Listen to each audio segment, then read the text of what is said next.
I'm Logan Crawford, and right now on Spotlight, we're going to introduce you to a very talented writer. Her name is Virginia Mathis, and she has written a thought-provoking book.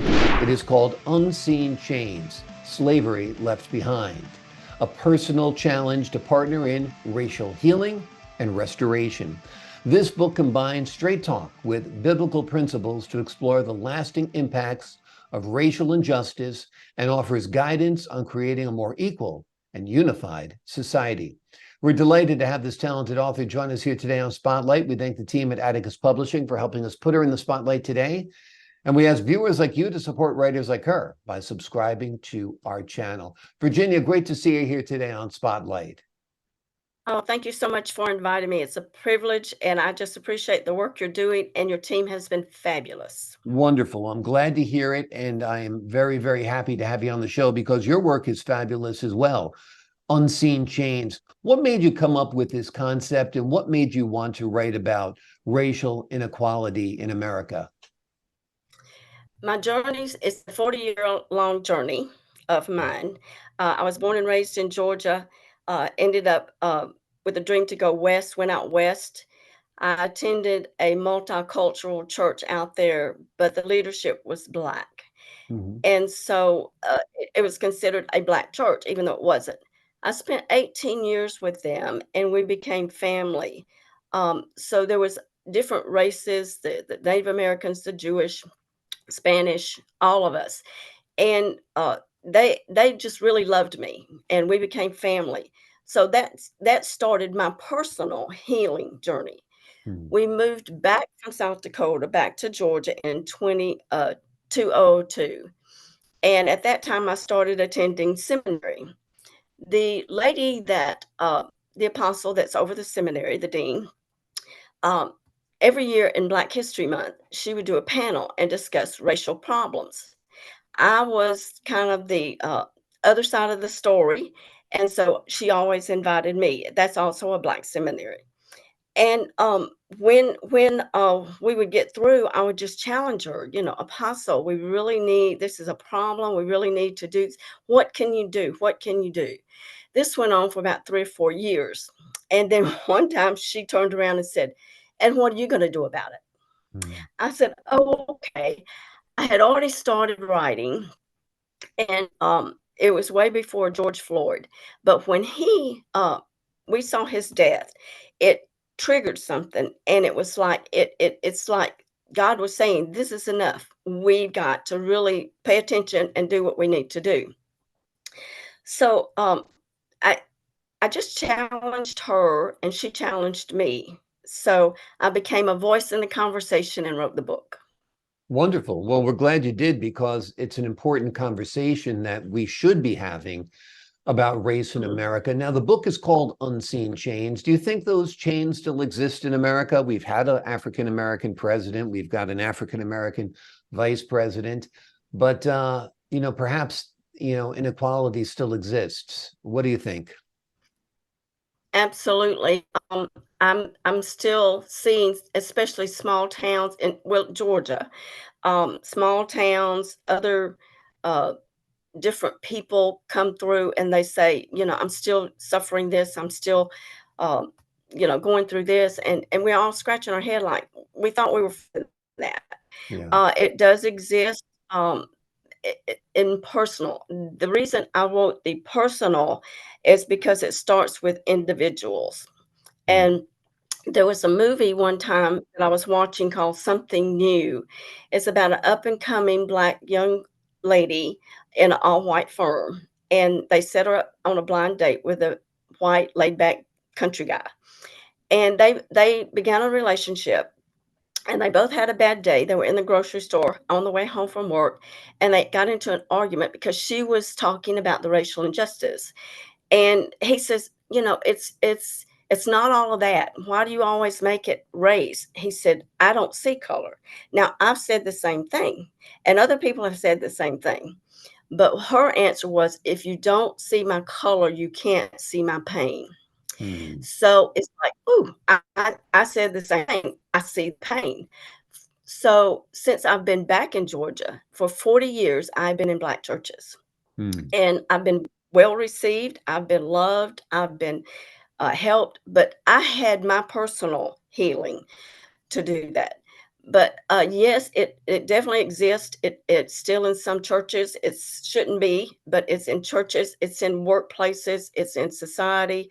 It's things that are said, things that are done, uh, people that look a certain way or comment a certain way. It's still really all around us in the common everyday life, and I'm just most of us are surprised. Yeah. In your book, you propose a pathway to healing and restoration. What do you think are the key steps that individuals can take to make people and communities stronger and better? Healing and restoration. Um, Unseen change. Let me of your experiences in life. It varies from person to person. So it could be generational things passed down, traditions, um, belief systems, values, trauma. It could be anything in your emotions like fear, depression, anxiety. All of those things exist. And so when I'm coming from that viewpoint, I'm coming from the inner man where each individual has to be accountable for themselves. Hmm. So there is a process. Everything to me is a process. Life is full of cycles. And so we continually go around in many ways in cycles.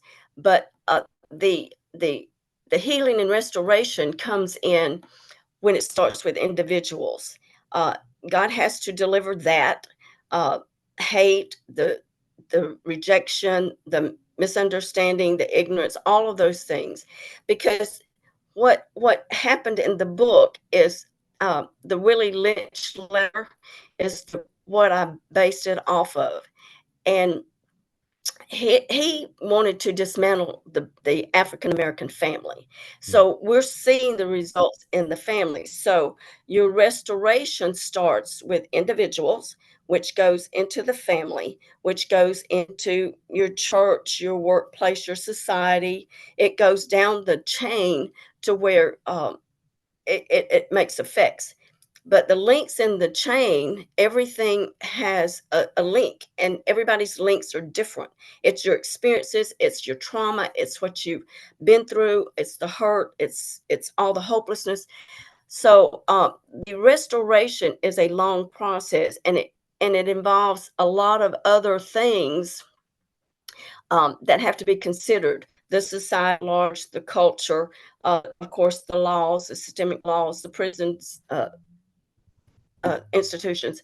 So it's complicated, but it's simple when the person takes personal accountability and responsibility. That's where we haven't, I think, gotten to the point of I am responsible. Everybody is responsible to do their part, which is stand up and say something or have your own ideas about the situations you're going to run into. So the process is there, and that's why I wrote the book, because I dealt with two sides of the story: the perpetrator, that is prejudice or racial, Mhm. and then the other side is the victim. Yeah. So you're dealing with both parties, and what I said is you got to come to the table. Mhm. Once everybody is there, there's power in conflict. There's power in energy and passion. And you will, if you're healed yourself, it's a process.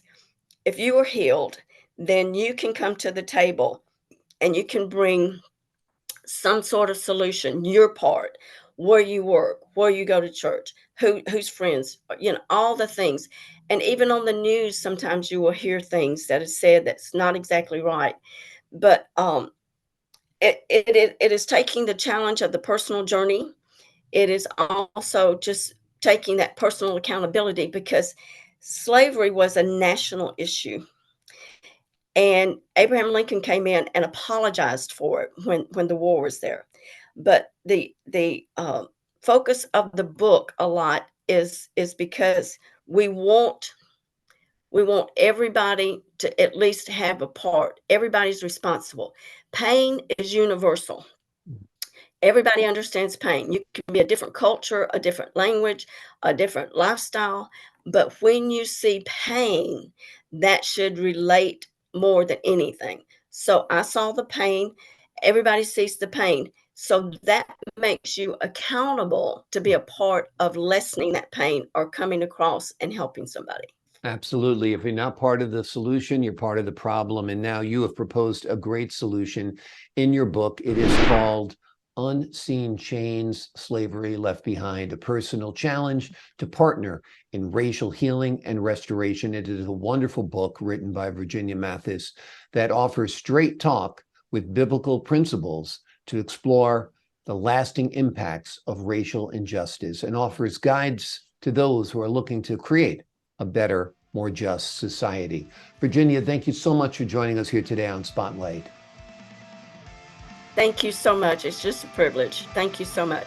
Privilege is mine. And to the folks at home, I'm Logan Crawford, thanking you for your time this time. Until next time on Spotlight.